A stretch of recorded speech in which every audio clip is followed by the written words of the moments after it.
Denver Mayor Mike Johnston plans to ask voters this fall to approve a new bond package to pay for city improvements. So we're excited to tell you a little bit about the Vibrant Denver Bond campaign. If you had $800 million to improve the city of Denver, what would you do? I would improve the public transit.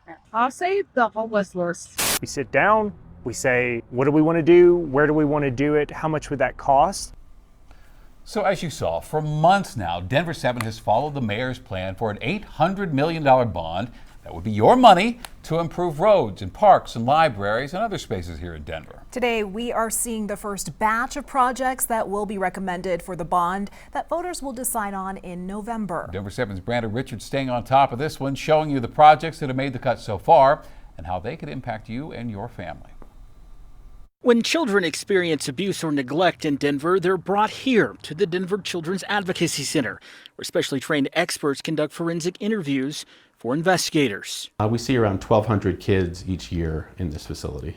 Will Bronstein is the executive director of the Advocacy Center. As our population has grown, you'll see a commensurate growth in abuse cases, unfortunately, and kids who experience trauma and need help. He says there's not enough space at the current facility to house all of the partner agencies involved with the investigations, from DPD to the DA's office. That's why he was excited to learn the Children's Justice Center, which he and others have been pushing for, was among the projects the Vibrant Denver Executive Committee recommended be part of the bond measure. This will catch us up to other major cities, so all other cities, big cities, Philadelphia, Atlanta, Nashville, you name it, has a Children's Justice Center like this, has everything under one roof.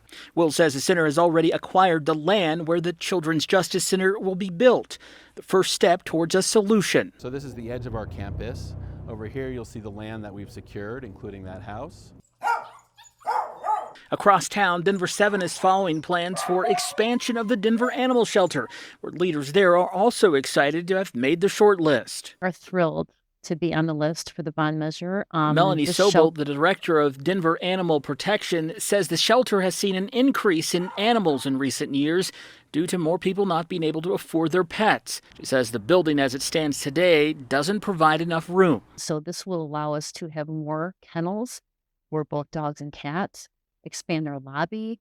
The $800 million Vibrant Denver bond measure would focus on improving infrastructure across the city and include projects that are shovel-ready. Now, the mayor will review the list of recommendations before submitting a formal request to the Denver City Council, which will ultimately determine whether or not this measure goes on November's ballot. Reporting in Denver, Brandon Richard, Denver 7. Brandon, thank you. And going in depth on this, Denver voters have been receptive to previous bond measures. In 2017, voters approved Elevate Denver, a decade-long bond program totaling $937 million. That money was used to improve infrastructure like roads, parks, libraries, and other publicly owned buildings. And more than 300 projects have been completed since its approval. And 4 years later, voters approved Rise Denver Bond. That's a 5-year, $260 million program. Its goal is to improve infrastructure in historically underserved areas of the city.